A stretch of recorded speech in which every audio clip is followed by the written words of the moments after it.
बात है साल 2009 की। उस समय इंडियन क्रिकेट टीम की जिम्मेदारी दो दक्षिण अफ्रीकी लोगों के हाथ में थी, गैरी कर्स्टन और पैडी अपटन। गैरी टीम के मुख्य कोच थे जिनकी जिम्मेदारी खिलाड़ियों की बैटिंग, बॉलिंग और फील्डिंग को सुधारना था। वहीं पैडी अपटन मेंटल कंडीशनिंग कोच थे जिनका काम ये देखना था कि खिलाड़ी मानसिक रूप से किसी भी तरह की परेशानी में ना हो। गैरी और पैडी की जोड़ी ने टीम को एक साथ लाने और मजबूत बनाने में बड़ी भूमिका निभाई, लेकिन वे खुद एकजुट नहीं रह पाए। पैडी अपटन की किताब द बेयरफुट कोच के मुताबिक इसकी वजह थी गैरी को मिलने वाली इज्जत। खिलाड़ी उन्हें गुरु गैरी कहने लगे थे और टीम की जीत का श्रेय भी अक्सर गैरी को ही मिलता था। ये बातें पैडी अपटन को चुभने लगी। उन्होंने सोचा कि कैसे खिलाड़ियों का ध्यान अपनी ओर खींचा जाए। इसी सोच के साथ पैडी ने बनाया एक प्लान, वो भी तब जब टीम दक्षिण अफ्रीका में चैंपियंस ट्रॉफी खेल रही थी। अपटन ने टीम के लिए कुछ डॉक्यूमेंट्स तैयार किए जिसमें मजाकिया अंदाज में लिखा था, खिलाड़ियों को मैच से पहले सेक्स करना चाहिए। अपटन को लगा कि उन्होंने ये लिखकर बड़ा काम कर दिया है, लेकिन उन्हें यह भी डर था कि अगर ये बात मीडिया में लीक हुई तो इसका श्रेय भी गैरी को ही चला जाएगा। इसलिए उन्होंने खुद ही एक पत्रकार को वो दस्तावेज लीक कर दिया। लेकिन अगली सुबह जो हुआ उसका अंदाजा शायद अपटन को भी नहीं था। दक्षिण अफ्रीका से लेकर हिंदुस्तान तक हर अखबार और टीवी चैनल पर एक ही हेडलाइन छाई हुई थी, गैरी कर्स्टन भारतीय खिलाड़ियों को प्रदर्शन सुधारने के लिए सेक्स करने को कह रहे हैं। मतलब काम किया अपटन ने और नाम आया गैरी कर्स्टन का। भारत में इस पर इतना बवाल मचा कि सड़कों पर विरोध प्रदर्शन होने लगे। लोग कहने लगे कि ये हमारी संस्कृति के खिलाफ है और गैरी कर्स्टन को कोच के पद से हटाने की मांग उठने लगी। ये सब देखकर आखिरकार अपटन ने गैरी के सामने अपना गुनाह कबूल कर लिया और उन्हें पूरी सच्चाई बताई। गैरी ने बड़ा दिल दिखाते हुए अपटन को माफ कर दिया और अपनी दोस्ती बचा ली। इस घटना के बाद अपटन ने पहले खुद को इस विवाद से पैदा हुए तनाव से बाहर निकाला और फिर भारतीय खिलाड़ियों को मानसिक तौर पर इतना मजबूत बनाया कि 2 अप्रैल 2011 को टीम इंडिया विश्व विजेता बन गई। फाइनल मैच से पहली वाली शाम को अपटन की एक स्पीच हमेशा याद की जाती है। उन्होंने बहुत शांत आवाज में बस इतना कहा था, दोस्तों कल का मैच एक फिल्म की तरह है। हम सब अपना किरदार जानते हैं और हमारी तैयारी पूरी है। हमें बस मैदान पर जाकर वही करना है जो हम जानते हैं। नतीजा अपने आप आ जाएगा। उनकी स्पीच शायद 30 सेकंड की भी नहीं होगी। ये किस्सा पैडी अपटन के करियर का सिर्फ एक पहलू है, क्योंकि पैडी अपटन ने सिर्फ क्रिकेट ही नहीं बल्कि चेस से लेकर तैराकी तक बहुत से खिलाड़ियों को मानसिक तौर पर मजबूत बनाया और उनकी जीत में अहम रोल निभाया। यानी आज के इस वीडियो में हम बात करेंगे पैडी अपटन की। नमस्कार, मेरा नाम है रविशंकर, आप देख रहे हैं Khabargaon. Patrick Anthony Harvard paddy अपटन दक्षिण अफ्रीका के रहने वाले हैं। उन्होंने अपने क्रिकेट करियर में सिर्फ 2 फर्स्ट क्लास मैच खेले, जिसमें एक शतक के साथ 142 रन बनाए हैं। पैडी ने जल्दी ही समझ लिया कि मैदान पर एक खिलाड़ी के तौर पर रहने से बेहतर उनके लिए एक कोच के तौर पर काम करना है। 25 साल की उम्र में उन्होंने स्पोर्ट्स साइंस में डिग्री हासिल की और दक्षिण अफ्रीकी क्रिकेट टीम के स्ट्रेंथ एंड कंडीशनिंग कोच बन गए। 2003 में उन्होंने एक और मास्टर डिग्री हासिल की और अपना पेशा पूरी तरह बदल लिया। अब वे एक मेंटल हेल्थ कोच के तौर पर काम करने लगे। पिछले 21 सालों से वे यही काम कर रहे हैं। पैडी ने क्रिकेट, रग्बी, फुटबॉल, गोल्फ और शतरंज जैसे 20 से ज्यादा अलग अलग खेलों में दुनिया के बेहतरीन एथलीटों के साथ काम किया है। वे अब तक 100 से ज्यादा एथलीटों के कोच रह चुके हैं। पैडी अपटन की किताब द बेयरफुट कोच के मुताबिक शुरुआत में उनका नजरिया बहुत कैलकुलेटेड था। उन्हें लगता था कि हर चीज को आंकड़ों में मापा जा सकता है और उसी के आधार पर प्रदर्शन सुधारा जा सकता है। लेकिन धीरे धीरे उन्होंने महसूस किया कि इंसानी क्षमता को सिर्फ विज्ञान के पैमाने से नहीं देखा जा सकता। उन्होंने समझा कि खिलाड़ियों को सिर्फ ये बताना काफी नहीं है कि उन्हें क्या करना है, बल्कि उन्हें ये समझाने में मदद करनी होगी कि वे खुद कौन हैं और वे कैसे सोचते हैं। इसी सोच ने उन्हें एक फिटनेस ट्रेनर से मेंटल कोच और फिर मुख्य कोच बनाया। अलग अलग खेलों के साथ पैडी अपटन आगे बढ़े और साल 2007 में उनके सफर की शुरुआत हुई भारतीय क्रिकेट टीम के साथ। इस साल के आखिर में सुनील गावस्कर ने गैरी कर्स्टन को भारतीय टीम के मुख्य कोच पद के लिए संपर्क किया।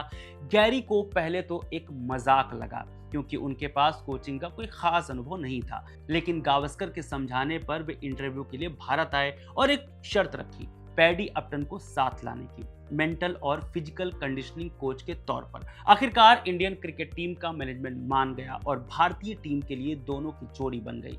इन दोनों के रहते भारत ने 28 साल बाद वर्ल्ड कप जीता, टेस्ट रैंकिंग में नंबर 1 बने। जब भारतीय टीम वर्ल्ड कप जीत गई, उसके बाद पैडी अपटन की एक सीक्रेट बात निकलकर सामने आई जो वो इंडियन क्रिकेट के लिए कर रहे थे। पैडी ने अपनी किताब में बताया कि मेरा एक मकसद खिलाड़ियों को बेहतर इंसान बनाना भी था, क्योंकि पिछले कोच ग्रेग चैपल के तानाशाही रवैये खिलाड़ियों को बांट चुके थे। अपटन कहते हैं कि शुरुआत में खिलाड़ियों पर उनकी बातों का कोई खास असर नहीं हुआ। वे प्रेजेंटेशन देते और खिलाड़ी बस मुस्कुराकर सर हिलाकर चले जाते। उन्हें जल्द ही समझ आ गया कि तरीका बदलना होगा। उन्होंने खिलाड़ियों से फीडबैक लेना शुरू किया और अपने प्लान में उनकी राय को शामिल किया। धीरे धीरे खिलाड़ियों के प्रदर्शन में जबरदस्त सुधार दिखने लगा। प्रदर्शन में सुधार का एक किस्सा वीरेंद्र सहवाग से भी जुड़ा है। जैसे सहवाग को शॉर्ट पिच गेंदों पर हुक शॉट खेलने की आदत थी, जिस वजह से वे अक्सर अपना विकेट गंवा देते थे। जब गैरी और पैडी ने टीम संभाली तो गैरी ने सहवाग को उनका हुक शॉट सुधारने की सलाह देने के बजाय एक सीधी बात कही, बाउंसर गेंदों पर हुक खेलने की कोशिश ही मत करो, बस नीचे झुक जाओ। सहवाग ने सलाह पर कड़ी मेहनत की और अपनी रणनीति को बदल दिया। इसका नतीजा ये हुआ कि दक्षिण अफ्रीका के खिलाफ उस टेस्ट सीरीज में उन्होंने 319 रनों की शानदार पारी खेली। गैरी की जिस बात से सहवाग ने अपनी बैटिंग में सुधार किया था, वो बात पैडी अपटन ने गैरी को बताई थी। पैडी लिखते हैं, ताकत पर खेलने से आप बेहतरीन बनते हैं, सिर्फ अपनी कमजोरियों को ठीक करने से आप कभी बेहतरीन नहीं बन सकते। इसी तरह का एक और किस्सा है। जैसे टीम की एक परंपरा पैडी को बहुत अजीब लगी थी, जिसे वो ब्लेजर और टाई कहते थे। जैसे एक नियम था कि भारत में टेस्ट मैच के पहले दिन खिलाड़ियों को ब्लेजर और टाई पहनना मैंडेटरी था, चाहे चेन्नई जैसी जगहों पर कितनी भी गर्मी और उमस क्यों ना हो। पैडी ने इस पर सवाल उठाया, इतनी गर्मी और पसीने वाले भारतीय मौसम में कोई अंग्रेजी ब्लेजर आखिर क्यों पहनेगा? ये दिखाता है कि लोग कितनी बेतुकी बातें सिर्फ इसलिए करते हैं क्योंकि हमेशा से ऐसा ही होता आया है। अपटन की बातें मैनेजमेंट को समझ में आई और इस तरह के कई रिवाजों को बदला गया। पैडी अपटन का मानना था कि एक ऑप्शनल प्रैक्टिस सेशन की शुरुआत करनी चाहिए ताकि खिलाड़ी अपनी जरूरतों के हिसाब से ट्रेनिंग कर सकें। इसका शानदार उदाहरण गौतम गंभीर का किस्सा है। गंभीर अपनी बल्लेबाजी तकनीक को लेकर परेशान थे। टीम के साथ कई चर्चाओं के बाद गंभीर को खुद ही एक समाधान मिला।